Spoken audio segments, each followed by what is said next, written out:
Hits goes to Villa Resort!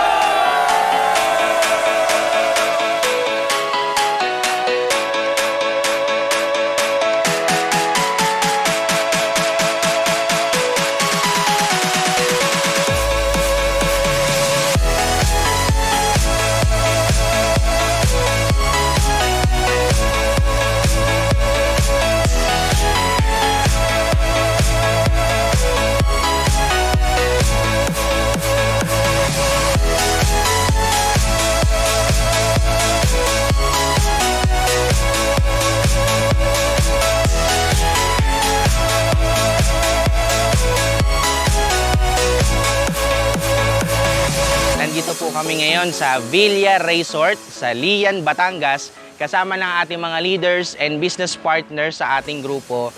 Pakaganda dito, no? Kasi maraming mga games, bukod sa maraming games, nag-i-enjoy ka, papunta pa lang dito. Diba? Pagdating dito, di ba lang mag-swimming ka, napakalaki ng mga alon. Iba po yung excitement dito na mararanasan mo. Sobrang saya na at hindi mo malilimutan sa buong buhay mo. Actually, medyo maulan man, pero napakasaya pa rin kasi may mga activities plus yung mga moments kasi na magkakasama, hindi siya makakalimutan eh.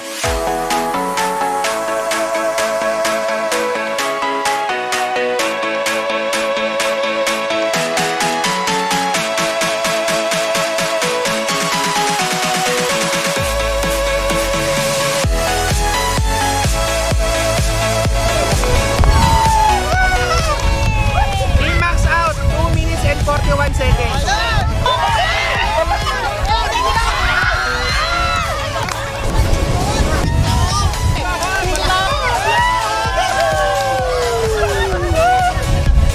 So ano sila, 2 minutes and 43 seconds.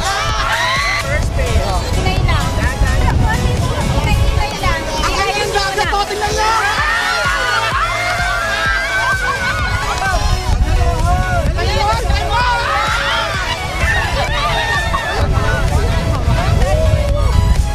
Alright. 3 minutes and 58.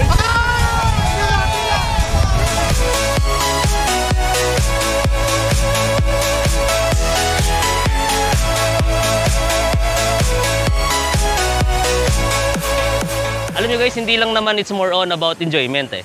Yung pag-enjoy na nasa labas ka, given na yon. Pero yung part na makakasama mo yung mga tao na nagme-mentor sa'yo, nagtuturo sa'yo kung ano mga dapat mong gawin, yung mga experiences nila before na nasasabi nila or nagigain nila, is makakakuha ka rin ng mga tips para at least kahit paano may apply mo sa business na ginagawa natin. Kumbaga, yung experience dito, makasama mo yung mga taong mga positibo ang pananaw, kumikita kahit nasa bakasyon. It's a privilege na makasama po ang buong grupo ng Hits. Habang nag-enjoy ka, natututo ka. Sarap lang din kasi meron kang time freedom and then financial freedom.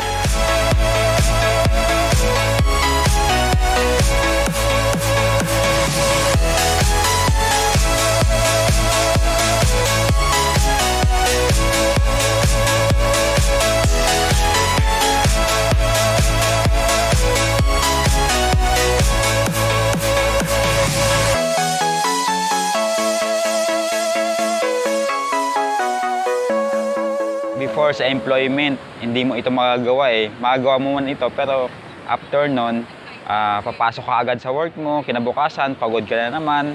Ang buhay hindi lang naman yan, puro trabaho lang, di ba? Kailangan may enjoyment din.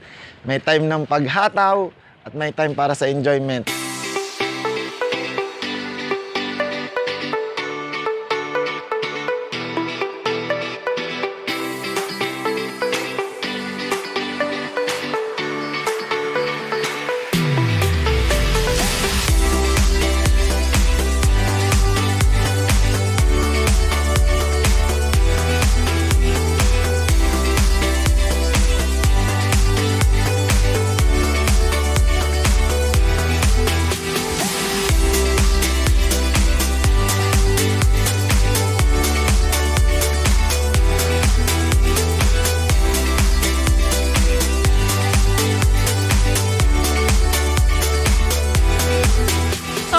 Makasama ng team, ang sarap nilang ka-banding, ka-business partners, napaka-down to earth, sobrang babait nila. So sana mapabilang ka sa grupo namin na mag-motivate sa'yo from every now and then. Huwag kang papayag sa susunod na hindi ka makakasama sa mga next na pupuntahan. Kasi isa to sa magiging part ng buhay mo. History, kumbaga, di ba? I-treat mo yung sarili mo. Don't worry, marami pa tayong proyekto at activity na makakasama ka and then make sure na dapat kasama ka na. So anyway, yun lang naman po. Good morning, God bless.